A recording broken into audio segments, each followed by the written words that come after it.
So, hello students. Now we are discussing the project of your final year fault detection using IEEE 14 bus standard using PMU. So, I have installed our MATLAB R 2021A version of MATLAB. इसको मैंने कल रात भर install किया हुआ है और ये 17.293 GB का सॉफ्टवेयर है, तो इसे डाउनलोड होने में और इंस्टॉल होने में काफ़ी टाइम लगा। और इसी में पावर PMU बेंच जो है, ये टूल बॉक्स, ये ब्लॉक कह सकते हैं आप, पाया जाता है। जब आप इसको पावर PMU बेंच करके लिखेंगे और बाद में इंटर मारेंगे तो वो पावर PMU बेंच आपको ओपन हो जाएगी, है ना। तो इस तरीके से लिख के आप जब इंटर मारेंगे, ये देखिए मैंने यहाँ पे कमांड विंडो में पावर PMU बेंच लिखा और इंटर मारा, तो अब यहाँ पे ये मैटलैब बिजी आने लगा है। और ये पावर PMU बेंच से जो एसोसिएटेड हमारी फाइल है वो PMU बेंच है, मतलब कि phase monitoring unit, phase measurement unit को ये ओपन कर रहा है। ये जब ओपन हो जाएगा तो हम इसको देखते हैं।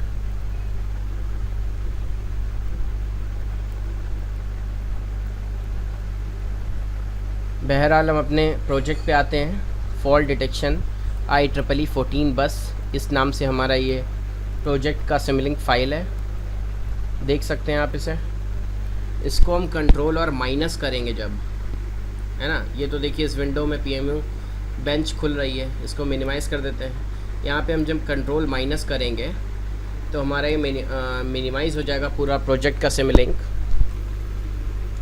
और इसमें आप देख रहे हैं ये 14 बस सिस्टम है। इधर से शुरू करते हैं अगर हम, तो यहाँ पे 3 फेज़ जनरेटर है। जनरेटर का मतलब यहाँ पे हमारा एनर्जी सोर्स है, जहाँ से हमारी एनर्जी प्रोड्यूस हो रही है। इस पोर्शन को हम आप देख रहे हैं।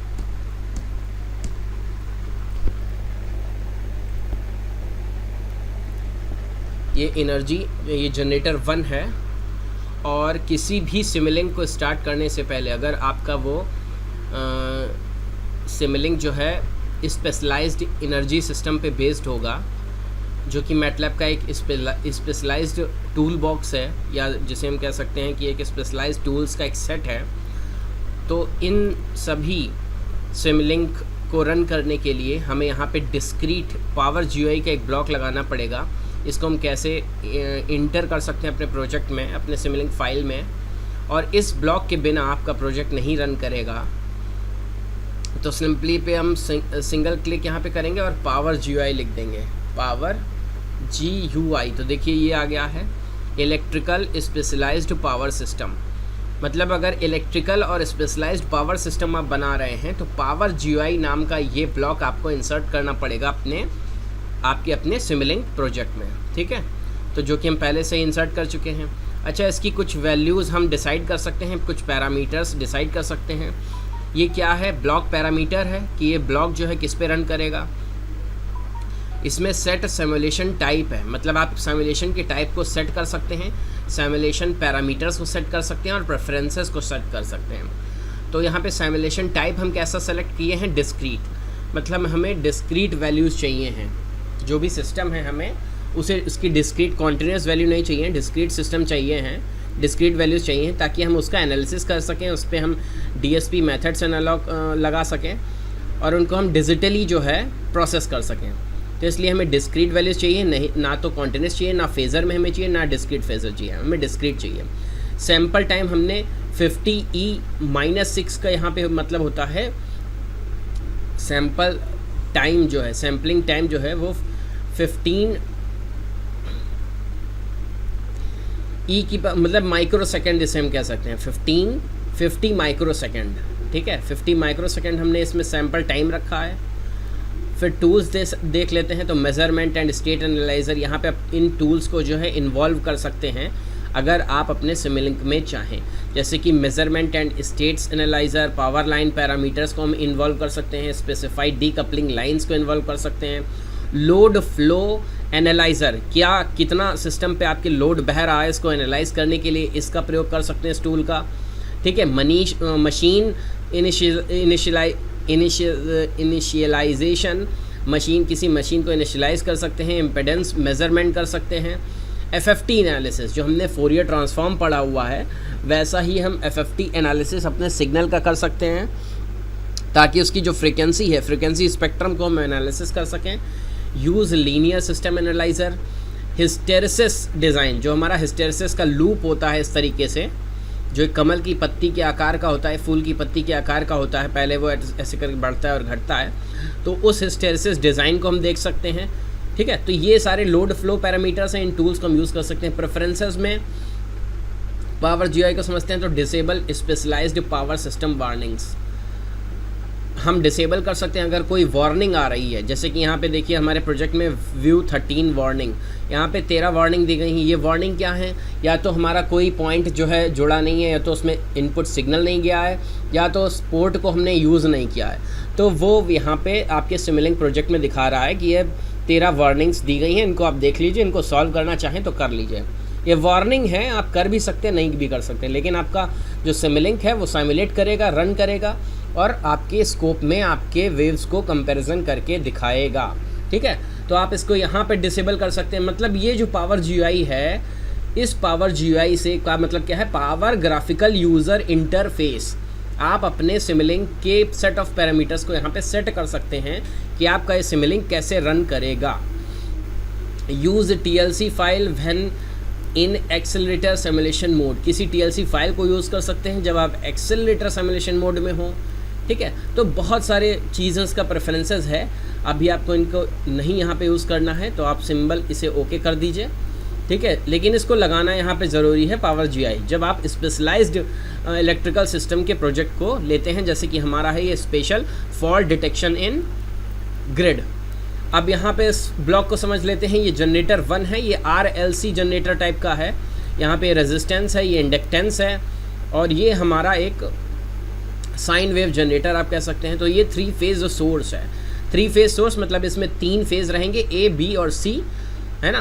उन तीनों फेज़ों में कुछ डिफरेंस होगा, ताकि आपके एक्स एक्सिस में जब किसी सिमल्टेनियस टाइम में, किसी टाइम में आप पावर देखें, पावर, तो आपको पावर कॉन्टीन्यूस मिले, है ना। ये बड़े बड़े जनरेटर और मोटर्स को चलाने के लिए 3 फेज़ सप्लाई का यूज़ करते हैं। वैसे हमारे घरों में 240 वोल्ट का सिंगल फेज़ आता है, जिसको हम ग्राउंड के रिस्पेक्ट में यूज़ करके अपने अप्लायंसेस को चलाते हैं। लेकिन जहाँ पे इंडस्ट्री में बड़े बड़े 3 फेज़ मोटर्स होते हैं, जिनको पर सेकेंड पावर की अधिक आवश्यकता होती है, वहाँ पे 3 फेज़ लाइन का यूज़ करते हैं। और जो भी जनरेटर होते हैं, जो भी हमारे पहिए को घुमाकर, या तो स्टीम वेव से या तो वाटर टरबाइन से घुमाकर जो बिजली जनरेट होती है, वो 3 फेज़ बिजली ही होती है। ठीक है, तो इस जनरेटर के हम पैरामीटर्स को सेट कर सकते हैं, जैसे कि कॉन्फ़िगरेशन में YG है इसका कॉन्फ़िगरेशन, है ना। ये आप इलेक्ट्रिकल के स्टूडेंट्स हैं तो YG और Y कॉन्फ़िगरेशन और स्टार कॉन्फ़िगरेशन ये आप अच्छे से समझ सकते हैं। सोर्स देख लेते हैं, तो specify internal voltage of for each phase. इसमें क्या है, हम स्पेसिफाई कर सकते हैं internal voltages of each phase. ठीक है, अगर आपको ABC या किसी भी फेज़ का इंटरनल वोल्टेज सेट करना है, तो यहाँ पे आप क्लिक करके तीनों के फेज़ वोल्टेजेस को आप यहाँ पे सेलेक्ट कर सकते हैं। अभी हमें phase two phase voltage VRMS कितना मिल रहा है, फेज़ टू फेज़ मतलब इंस्टेंटेनियस, किसी भी टाइम में अगर हम इसकी वेव को देखें तो किसी भी टाइम में हमें 1 VRMS मिल रहा है। इसको हम 200 कर सकते हैं। वैसे हमें 2300 kV या 1800 kV का जनरेट करना होता है, तो यहाँ पे 23E3 कर सकते हैं। इसका मतलब हो गया 2300, है ना, 2300 VRMS हो गया। अब phase angle of phase A, phase angle of phase है मतलब जो फेज़ हमारा A है, हमारे पास 3 फेज़ हैं ABC, तो उसमें से जो फेज़ A है उसका फेज़ एंगल कितना है, -30 है। मतलब समय के जैसे ही 0 से हम स्टार्ट करेंगे, उस 0 समय से पहले इसका -30 होगा फेज़, मतलब ये नीचे से स्टार्ट हो रहा है इस तरीके से। अगर यहाँ से एक्स एक्सिस है तो ये नीचे से स्टार्ट हो रहा है -30। अगर ऊपर से स्टार्ट होता है ऐसे करके तो ये +30 होता। फ्रीक्वेंसी हमारी हर सिग्नल हर फेज़ की 50 हर्ट्ज़ है, मतलब 1 सेकेंड में ये 50 बार ऑसिलेट कर रहा है। इम्पेडेंस आप देख रहे हैं, ठीक है। इंटरनल इम्पेडेंस आप सेट कर सकते हैं, 3 फेज़ शॉर्ट सर्किट लेवल, इन सभी पैरामीटर्स को आप सेट कर सकते हैं, आप देख सकते हैं, ठीक है। अप्लाई कर दिया, ओके कर दिया हमने। अब इसके बाद अगला पैरामीटर हमने यहाँ पे क्या लगाया, 3 फेज़ ट्रांसफार्मर 2 वाइंडिंग। ये 3 फेज़ ट्रांसफार्मर 2 वाइंडिंग क्यों यूज़ कर रहे हैं? This block implements a 3 phase transformer by using 3 phase single phase transformer, by using 3 single phase transformers, ठीक है। 3 सिंगल फेज़ ट्रांसफार्मर को यूज़ करके हम अलग अलग set the winding connection to YN, इसमें हम YN कनेक्शन में प्रोवाइड कर रहे हैं when you want to access the neutral point of the Y। जो Y कनेक्शन है, आप जब उसको न्यूट्रल पॉइंट पता करना चाहें तब इसका यूज़ कर रहे हैं हम, ये आप लोग अच्छे से समझ सकते हैं। कन्फिग्रेशन पैरामीटर्स, अब यहाँ पे हम पैरामीटर सेट कर सकते हैं वाइंडिंग Y के, वाइंडिंग 2 के, है ना। ये आप अपने हिसाब से सेट कर सकते हैं इसको। इनकी कुछ एडवांस फीचर्स भी हैं, डिस्क्रीट सॉल्वर मॉडल, ये इनको आप ना देखें तो ही सही है। फिर आगे आ जाते हैं, ये हमारा स्टेप अप 3 फेज़ ट्रांसफार्मर हो गया 2 वाइंडिंग पे, ठीक है। इनके हमने फेज़ अलग अलग कर लिए। अब ये है हमारा 3 फेज़ VI मेज़रमेंट, जो 3 फेज़ आ रहे हैं उसकी वोल्टेज और करंट को मेज़र करने के लिए मास्क है। तो ideal 3 phase voltage and current measurement के लिए ये यूनिट है, ठीक है। The block can output the voltages and current in per unit values और in volt और amperes। तो पर यूनिट मतलब किसी यूनिट में देगा, तो वो हमारी यूनिट क्या है, वोल्ट और एम्पियर्स हैं, और हमारे वोल्टेज और करंट को ये वोल्ट्स और एम्पियर्स में दिखाएगा, ठीक है। तो ये हमारा बस 2-1 अभी इसने हमने नाम दिया है, क्योंकि इसमें कुछ नेमिंग में प्रॉब्लम है, 1 करने में, 1 कहीं पे यूज़ हो चुका है, बस 1, तो यहाँ पे इसका नाम है बस 2-1, ठीक है। फिर करंट्स इन PM में, अच्छा इसकी बेस पावर आप देख सकते हैं VA 3 फेज़, जो वोल्ट एम्पियर, ये वोल्ट एम्पियर क्या है, ये किसी भी पावर का एक यूनिट कह सकते हैं। पावर यूनिट VA हो सकता है या वॉट हो सकता है, ठीक है। लेकिन ट्रांसमिशन लाइन में हम VA ही देखेंगे, मतलब कि वोल्टेज और एम्पियर का हम जब मल्टीप्लाई कर देंगे तो VA वैल्यू में मिलती है उस ट्रांसमिशन लाइन, उस जनरेटर की या उसकी पावर की। तो 3 फेज़ में ये 100 e⁻6 का मतलब हो गया, आप खुद कैलकुलेट कर सकते हैं, 1 मेगावाट लगभग बेस पावर इसकी दिखा रहा है ये, है ना। 100 के बाद आप 6 बार 0 ऐड कर दीजिए, तो इतनी पावर है ये इसमें base power. Nominal voltage used for PU measurement, तो VRMS फेज़ टू फेज़ 0.95 इसमें लिया गया है, ठीक है। अच्छा, voltage measurement phase two ground हम यहाँ पे कर रहे हैं, फेज़ टू फेज़ नहीं कर रहे हैं, फेज़ टू ग्राउंड हम वोल्टेज का मेज़र कर रहे हैं, 2 फेज़ के बीच में मेज़र कर रहे हैं। अब आपने ये 2-3 चीज़ ब्लॉक समझ ली, generator, step up transformer, 3 phase transformer, यही सेम आपके अलग अलग जनरेटर के पास में यूज़ हुए हैं, ठीक है। अब तीसरा ब्लॉक हम देख लेते हैं। यहाँ पे ये 2 स्कोप हमने यूज़ किए हैं, इसको डबल क्लिक करेंगे तो ये स्कोप खुल जाएंगे, और ये इस तरीके के स्कोप होते हैं। इसमें आप जो भी वेव इनपुट में लाएंगे उसको आप X और Y एक्सिस में प्लॉट कर सकते हैं। X में आप टाइम रख सकते हैं या किसी दूसरे के रिस्पेक्ट में आप प्लॉट कर सकते हैं चीज़ों को। इस सिग्नल का यूज़ करेंगे तो आपका ब्लॉक जो है वो जो भी साइन वेव है वो पूरे स्कोप में सेट हो जाएगी। तो इसको हम करते हैं, देखिए पूरा ये हमें सेट होके मिल गई है 3 फेज़ सप्लाई, ठीक है। फिर उसके बाद आप X एक्सिस पे इसे सेट कर सकते हैं, यहाँ पे मैक्सिमाइज़ कर सकते हैं इसको करके, तो ये हमारी Y एक्सिस के रिस्पेक्ट में मैक्सिमाइज़ हो रही है। अब हमारी X एक्सिस के रिस्पेक्ट में मैक्सिमाइज़ हो रही है। फिर से हम इसको यूज़ करके सेट कर देंगे ताकि ये पूरी वेव हमें एक ही स्क्रीन पर मिल जाए, ठीक है। यहाँ पे हम आपके जो कॉन्फ़िगरेशन है बस उसकी कॉन्फ़िगरेशन चेंज कर सकते हैं, मतलब कि जो स्कोप है इसमें हम नंबर ऑफ़ इनपुट पोर्ट्स को चेंज कर सकते हैं, उसकी सैम्पल टाइम को चेंज कर सकते हैं, इनपुट की प्रोसेसिंग को चेंज कर सकते हैं, ठीक है।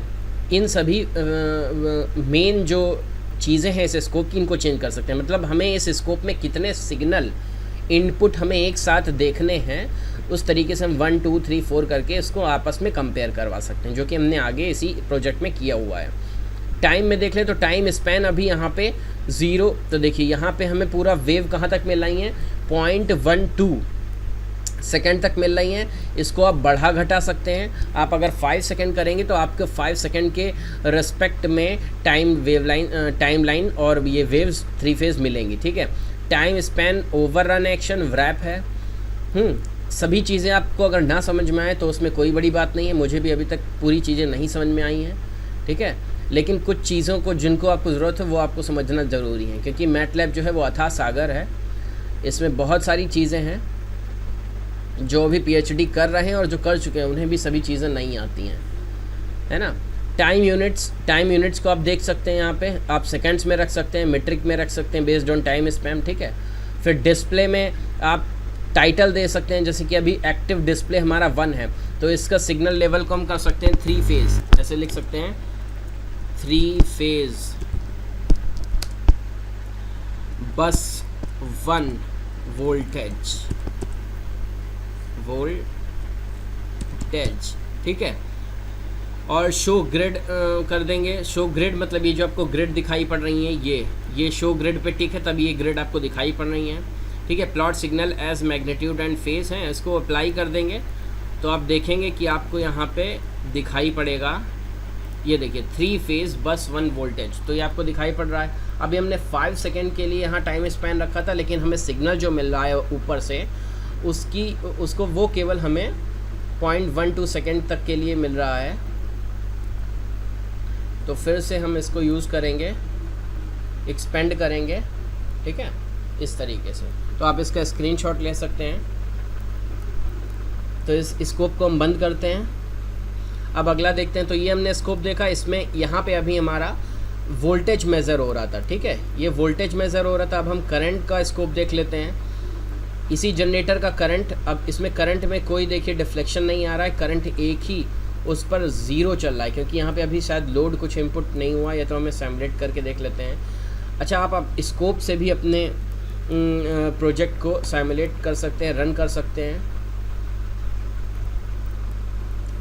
यहाँ पे सिमुलेशन में जाएंगे। कभी कभी ये सिस्टम हैंग कर जाता है। हैंग क्यों कर जाता है कि सिस्टम, ये सॉफ्टवेयर बहुत बड़ा है ना, और इसको कहाँ से कमांड मिली है और कहाँ से एग्जीक्यूट करनी है, इसमें थोड़ा सा रिस्पॉन्ड करने में टाइम लगता है। तो इसलिए आप घबराइए मत, थोड़ा सा सहनशीलता के साथ इस प्रोजेक्ट और इस सॉफ्टवेयर के साथ काम कीजिए। सिमुलेशन पे हमने क्लिक किया, अभी आपने देखा था ये कुछ लाइन ऐसी चलती हुई नज़र आई थी, है ना। तो वो सिमुलेट हो चुका है हमारा 0.12 सेकेंड के लिए। अब इसको हम मैक्सिमाइज़ कर लेते हैं। पहले तो इसको हम वाई एक्सिस पे थोड़ा सा मैक्सिमाइज़ करते हैं।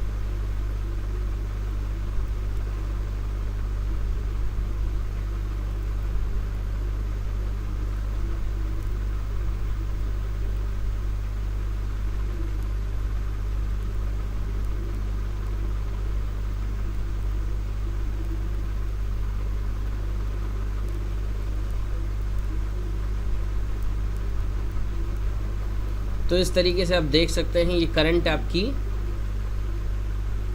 बहुत ही कम 0 पर ही 3 फेज़ में रन कर रही है। मतलब करंट भी रन हो रही है, लेकिन इसका मैग्नीट्यूड नहीं है अभी इस करंट का। क्यों नहीं मैग्नीट्यूड है?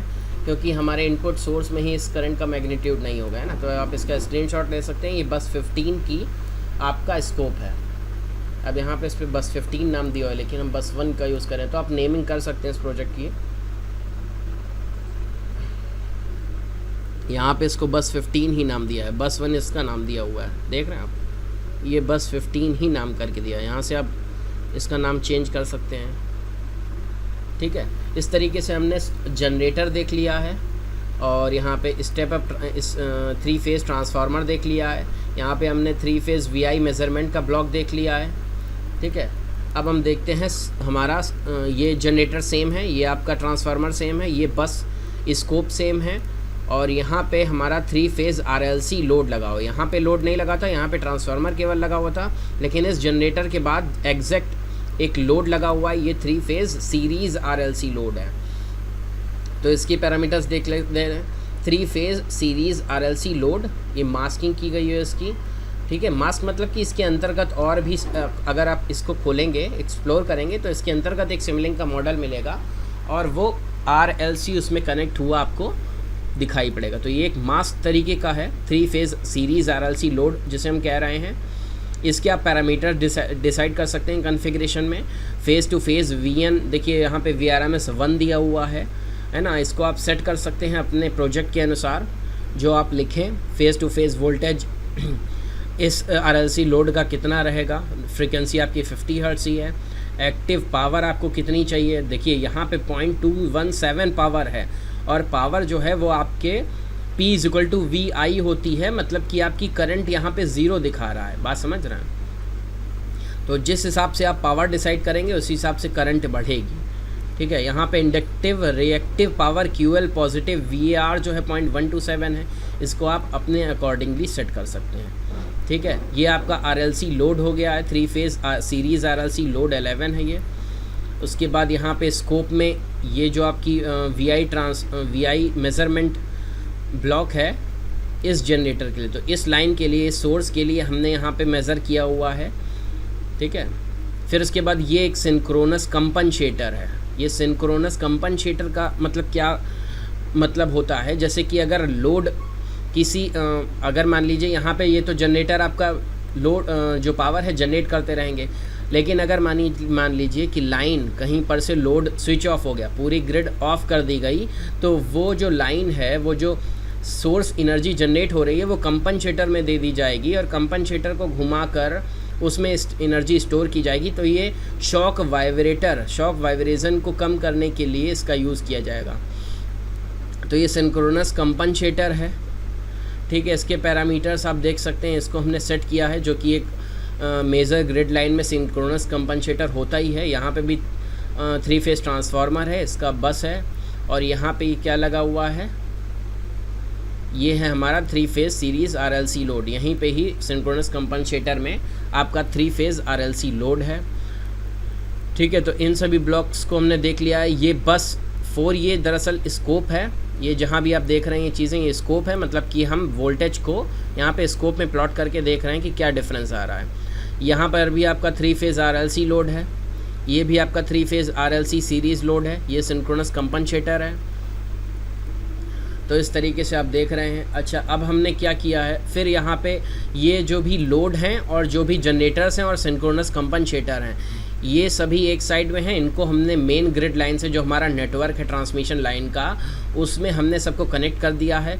आपस में कनेक्ट होने के बाद ये जो अलग अलग लाइंस हैं वो आपस में भी कनेक्ट हैं। तो आपस में कनेक्ट होने पर उनका पर किलोमीटर में कुछ रेजिस्टेंस या इंडक्टेंस होता है, वो इस 3 फेज़ सीरीज़ RLC ब्रांच के थ्रू डिसाइड हो रहा है। तो 3 फेज़ सीरीज़ RLC ब्रांच है जो कि पर किलोमीटर में डिसाइड होती है कि इसका रेजिस्टेंस इस ब्रांच टाइप है। ये ब्रांच टाइप RLC लिखा हुआ है।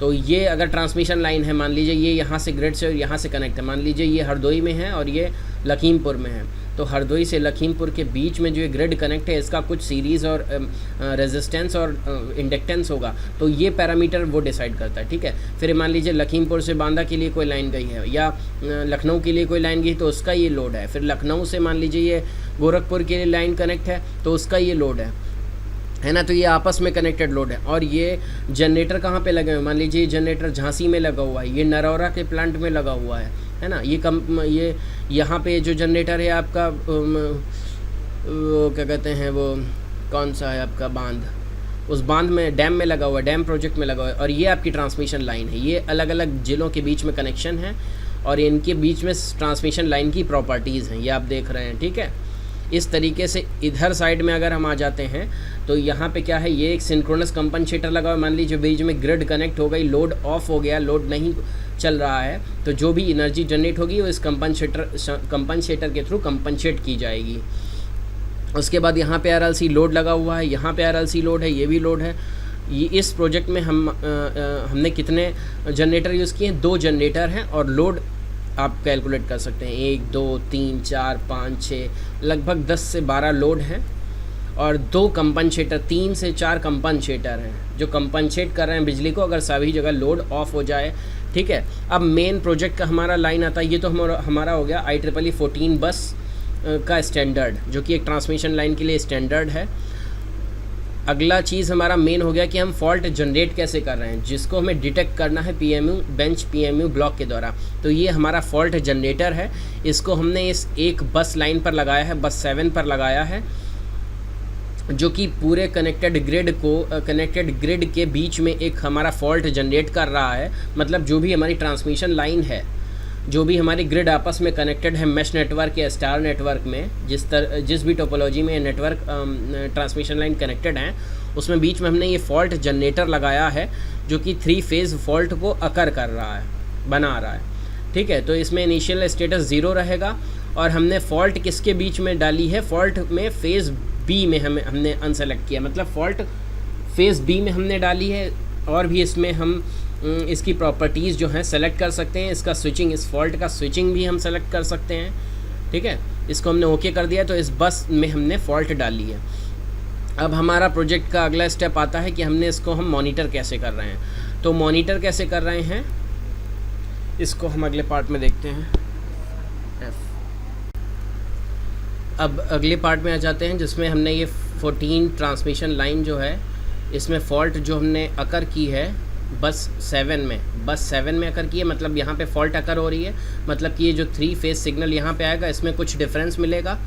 और इसका इफ़ेक्ट, अगर यहाँ पे फॉल्ट अकर हुई है तो इसका जो प्रभाव है, जो इसका जो इफ़ेक्ट है, वो अदर ट्रांसमिशन लाइंस पर भी जाएगा। ठीक है ना, क्योंकि ये जो फॉल्ट है वो कनेक्ट है इस 3 RLC ब्रांच से होकर, ये हमारा यहाँ पे इससे कनेक्ट है। ये देखिए, ये यहाँ पे हमने यहाँ पे फिर वोल्टेज को यहाँ पे हम मेज़र कर रहे हैं, मतलब पीएमयू का डिटेक्शन यहाँ पे हमने लगाया बस 10 में। तो कुछ ना कुछ इफ़ेक्ट उस फॉल्ट का बस 10 में भी आएगा, तो बस 10 के सिग्नल में भी आपको कुछ इफ़ेक्ट नज़र आएगा। तो अब हमने इसमें पीएमयू जो हमारा फेज़ मेज़रमेंट यूनिट है, उसको हम कैसे यूज़ कर रहे हैं, जो कि आपके मैटलैब R2015A में नहीं है ब्लॉक, ये केवल आपको R2021A मैटलैब में मिलेगा, जो कि 18 GB का सॉफ्टवेयर है ना।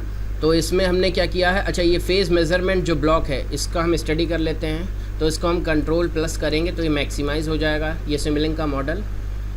और फिर इसको हम स्क्रॉल करके यहाँ पे सेट करते हैं।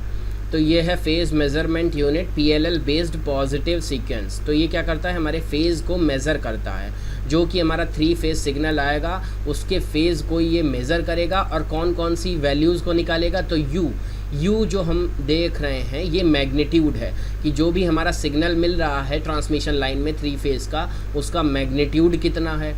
फिर ये जो आप देख रहे हैं, ये है फेज़ कि जो भी हमारा सिग्नल है उसका फेज़ क्या है। ठीक है, एक इंस्टेंटेनियस टाइम में जो कि हमारा पीएमयू है वो जीपीएस से जब सिग्नल लेगा, तो उस इंस्टेंटेनियस टाइम में जो वर्ड में बिल्कुल एक रहेगा, उसमें उस समय ये फेज़ कैसा रहेगा।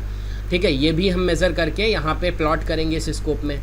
फिर उसके बाद तीसरा कंपोनेंट हम मेज़र कर रहे हैं फ्रीक्वेंसी, मतलब इस सिग्नल की, इस 3 फेज़ सिग्नल की फ्रीक्वेंसी क्या रहेगी इस इंस्टेंटेनियस टाइम में। तो हमने इसको इस तीसरे मल्टीप्लेक्स में मक्स करके 3 पीएमयू का फेज़ को यहाँ पे स्कोप में प्लॉट किया है। ठीक है, तो इस तरीके से हमने 4 पीएमयू फेज़ मेज़रमेंट यूनिट, 4 जो फेज़ मेज़रमेंट यूनिट हैं उनको इंस्टॉल किया है। किस किस बस में इंस्टॉल किया है, तो बस 1 मतलब वोल्टेज जो बस 1 है उसके 3 फेज़ को हम मॉनिटर कर रहे हैं, बस 2 के 3 फेज़ सिग्नल को मॉनिटर कर रहे हैं, बस 7 के सिग्नल को मॉनिटर कर रहे हैं, और बस 10 के सिग्नल को मॉनिटर कर रहे हैं। 4 बस के सिग्नल को मॉनिटर करके हमने उनके अलग अलग कंपोनेंट को मक्स करके इस स्कोप में प्लॉट करेंगे, और फिर डिफरेंस देखेंगे कि किस में कहाँ पर डिफरेंस आ रहा है। उस हिसाब से हमें पता चलेगा कि ग्रिड लाइन में, ट्रांसमिशन लाइन में कहाँ पे फॉल्ट अकर हुई है। ठीक है, तो अब इस ब्लॉक को देख लेते हैं। ये है पीएमयू PLL बेस्ड, ये आपकी 2021 में ही है। इसके बारे में पढ़ते हैं। तो इसमें ब्लॉक पैरामीटर्स है पीएमयू PLL बेस्ड। ये PLL बेस्ड है, मतलब phase locked loop. Phase locked loop का मतलब क्या होता है, जिस इंस्टेंटेनियस टाइम में हम इसको मेज़र कर रहे हैं उसके फेज़ को लॉक कर दिया जाएगा, और तब कंपैरिजन किया जाएगा कि क्या है। इसमें हम पॉजिटिव सीक्वेंस को ही लेते हैं, नेगेटिव सीक्वेंस को नहीं लेते हैं, मतलब कि जो आगे बढ़ते हुआ हमारा सीक्वेंस रहेगा उसको ही मेज़र करेंगे। फेज़ मेज़रमेंट यूनिट कंप्यूट्स, क्या कंप्यूट्स करता है, क्या गणनाएं करता है, मैग्नीट्यूड की, क्या अपना आपके सिग्नल का मैग्नीट्यूड है, फेज़ क्या है और फ्रीक्वेंसी क्या है। ये तीन ही चीज़ें होती हैं जो किसी भी सिग्नल एनर्जी के सिग्नल को सिग्नल की एनर्जी के प्रॉपर्टी को बताती हैं कि वो कितना तगड़ा है, कितना कैसा है। ठीक है, मैग्नीट्यूड, फेज़ और frequency of the positive sequence components of three phase balanced और अनबैलेंस्ड सिग्नल। या तो ये बैलेंस्ड सिग्नल हो सकता है, मतलब कि या तो आपके जो एनर्जी सोर्स जहाँ पे जनरेट हो रही है वहाँ पे बैलेंस्ड सिग्नल आ रहा हो, या अनबैलेंस्ड सिग्नल हो, मतलब कि वहाँ पे कुछ गड़बड़ी है जैसे कि अनबैलेंस सिग्नल आ रहा है, तो उसको भी ये PMU मेज़र कर सकता है। विच में कंटेन्स हारमोनिक्स। हारमोनिक्स क्या है कि उतार और चढ़ाव, मतलब कि यहाँ कहीं पे ट्रांसमिशन लाइन कोलैप्स हो गई हैं तो वहाँ पे हारमोनिक्स आएंगे, कभी मैग्नीट्यूड बहुत बढ़ जाएगा किसी फेज़ का, कभी मैग्नीट्यूड बहुत ज़ीरो हो जाएगा, तो ये उस हारमोनिक्स को भी कैलकुलेट करेगा। The PMU block uses a phase lock loop to determine the fundamental frequency. ये फंडामेंटल फ्रीक्वेंसी को कैसे कैलकुलेट करेगा? फेज लॉक लूप के तरीके से। ठीक है, इस फेज लॉक लूप को आप जो बेसिक प्रॉपर्टी होती है, जो इसका बेसिक कॉन्सेप्ट है, वो अपनी पावर इलेक्ट्रॉनिक्स की बुक में या किसी भी बुक में इसका कॉन्सेप्ट को पढ़ सकते हैं। ए पॉजिटिव सीक्वेंस मेजरमेंट ओवर ए रनिंग विंडो। वही मैंने बात बताई, रनिंग विंडो का मतलब यहाँ पे क्या है कि आपने जिस इंस्टेंटेनियस टाइम में, मान लीजिए कि रात के 12 बजे कोई फॉल्ट अगर आपको कैलकुलेट करनी है, तो रात के 12 बजे पूरे वर्ल्ड में जितने भी आपके पूरे इंडिया में PMU जिस लोकेशन पे इंस्टॉल होंगे उसमें 12.00 आवर्स से 12.00.5 आवर तक के बीच का जो टाइम ड्यूरेशन होगा उसकी फ्रीक्वेंसी और उसके पॉजिटिव सीक्वेंस को मेज़र किया जाएगा इस PMU के थ्रू। ठीक है, और इसमें इनपुट क्या रहेगा, ये जो PMU ब्लॉक है इसमें इनपुट क्या होगा, इसमें 3 फेज सिग्नल, और इसे PU कहते हैं, पावर यूनिट है। ये 3 फेज सिग्नल क्या है, पावर यूनिट इसकी है विद 50 हर्ट्स और 60 हर्ट्स नॉमिनल फ्रीक्वेंसी। इसकी फ्रीक्वेंसी कहाँ तक वेरिएट कर सकती है, 50 से 60 हर्ट्स के बीच में। The 3 outputs return respectively magnitude of the positive sequence. जो भी आपका पॉजिटिव सीक्वेंस रहेगा उस टाइम ड्यूरेशन, उस टाइम विंडो में, उस रनिंग विंडो में, उसका ये मैग्नीट्यूड कैलकुलेट करेगा जो कि PU यूनिट में होगा। फेज़ कैलकुलेट करेगा जो कि degrees relative to the PLL phase, जो आपकी PLL फेज़ में होंगी उसके रिलेटिवली डिग्री फेज़ कैलकुलेट करेगा, और फ्रीक्वेंसी हर्ट्स में कैलकुलेट करेगा। तो PMU ये 3 जो आपके कंपोनेंट्स हैं एक 3 फेज सिग्नल के, उसको कैलकुलेट करके आपको स्कोप में प्लॉट करवा सकता है। आप उसको कंपेयर करके या अदर एल्गोरिदम और अदर जो भी आपने एल्गोरिदम बना रखी है उसको अप्लाई करके आप बसेस के बीच में कंपेयर कर सकते हैं कि 3 ट्रांसमिशन लाइन के बीच में या 3 PMU के बीच में इनके फेज़ में कितना डिफरेंस हुआ या उनके मैग्नीट्यूड में कितना डिफरेंस आया है। ये आप कंपेयर करके अलग अलग प्रोजेक्ट में यूज़ कर सकते हैं।